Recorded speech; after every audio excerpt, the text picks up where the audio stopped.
हमारी मांगे पूरी करो, पूरी करो, पूरी करो। पिछड़ा वर्ग अत्यंत पिछड़ा वर्ग के अभ्यर्थियों के साथ न्याय करो, न्याय करो, न्याय करो। पिछड़ा वर्ग अत्यंत पिछड़ा वर्ग के अभ्यर्थियों के साथ न्याय करो, न्याय करो, न्याय करो।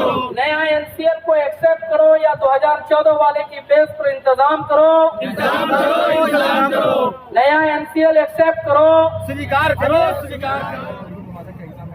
बहुत स्टेशन पर बैठे हुए हैं, क्या समस्या है आपकी?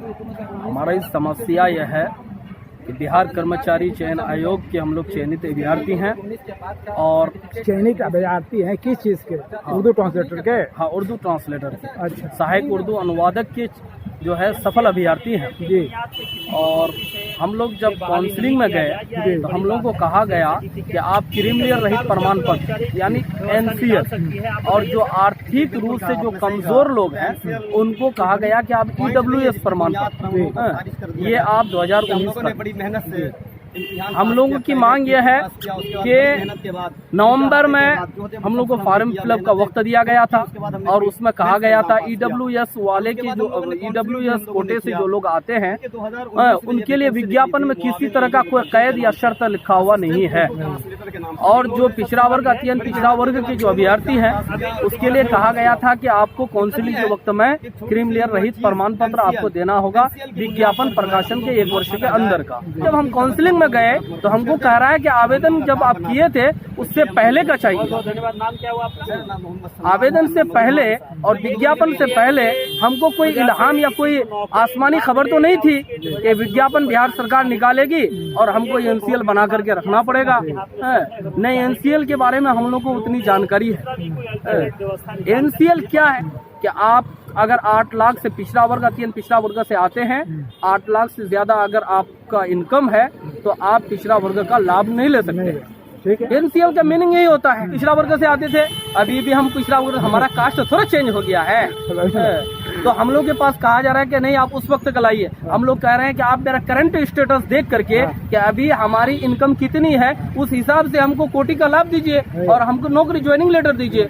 तो उनका कहना है कि नहीं आप पुराना उस वक्त क्या थे नहीं थे उस वक्त का हम लोग से मांगा जा रहा है। तो ये तो भाई ये तो अड़चन लगाना हुआ कि साहब। देखिए ये लीगल है, हम लोग को छांटने की प्रक्रिया है। अच्छा, ठीक है, ये है। तो आप इसके आप तेजस्वी से मिलेंगे, चीफ मिनिस्टर हम से लोग मिलेंगे? तेजस्वी से, चीफ मिनिस्टर से समाधान यात्रा में और कई जगह कई मंत्रियों से बिहार सरकार में जितने कैबिनेट में मिनिस्टर हैं तकरीबन हम लोग लोगों से हम लोग मिल चुके हैं मगर कोई हमारे समस्या को सुनने के लिए तैयार नहीं है और कोई हमारे समस्या पर सिर्फ आश्वासन और भरोसा मिलता है। अभी तक हमारे समस्या पर किसी तरह का कोई काम नहीं हुआ। तेजस्वी ने कोई जवाब दिया? उनके मकान पर कहा, गए? तेजस्वी जी से हम लोग मिले तो तेजस्वी जी कहे कि ठीक है हम लोग मामले को देखेंगे और मामले को हल करेंगे, आश्वासन दिया गया है मगर अभी तक हम लोग का काम नहीं हुआ है। हम लोग 6 महीने से जो है लगातार पटना में बने हुए हैं, कभी गर्दनी बाग में, कभी कहीं, कभी पटना के गांधी मैदान में। ठीक है, हो गया। अब ये है कि साहब फिर दोबारा आप जो है तेजस्वी जी से मिलें और फिर आप रिक्वेस्ट करें। इन मामला है क्योंकि ये मेरिट के बुनियाद पर आया है, ऐसे नहीं आया है, मेरिट के बुनियाद पर आया है। एक नया और पुराना क्रीमिलियर की बुनियाद पर आप उसको नौकरी से वंचित रख रहे हैं तो ये सरासर नाइंसाफी है। इसलिए आपसे हम निवेदन करते हैं माननीय मुख्यमंत्री नीतीश कुमार जी से कि आप उर्दू के लिए बिहार में बहुत सारे काम किए हैं, कोई छुपी हुई बात नहीं है। आप एक उर्दू नवाज शख्स हैं, आपसे हम लोग रिक्वेस्ट करते हैं क्योंकि जब उर्दू अनुवादक वाले की आपने बहाली दी, आपने नियुक्ति पत्र बांटा तो आपने कहा अभी ये शुरुआत है। 1294 पोस्ट सहायक उर्दू अनुवादक का जो ये है वो बहुत ही जल्द एक बड़ी आंधी आने वाली है। जी आप इस पर कार्रवाई फौरन करें, आपका मुतालबा? हमारा मुतालबा यह है कि आप फौरन जो है इस पर हमारे लिए हमारे समस्या का समाधान कीजिए। जिस तरह से 2014 वाले प्रथम इंटर स्तरीय 2014 वाले का भी मामला सेम था और उन लोगों ने सरकार से राब्ता किया, सरकार ने अपने संज्ञान में लिया और सामान्य प्रशासन के द्वारा उन लोगों के लिए विशेष व्यवस्था हुआ कि वित्तीय वर्ष 2013-14 में उनका आकलन करके उनका जो है क्रीमिलियर बनाया गया और उनको बिहार कर्मचारी चयन आयोग ने एक्सेप्ट किया और उनकी अभी बहाली हुई 2022 में। तो उसी आधार पर आपका हम लोग चाह रहे हैं कि उसी आधार पर हम लोग का भी समस्या का समाधान कर दीजिए। आपका शुभ नाम? मेरा नाम परवेज है।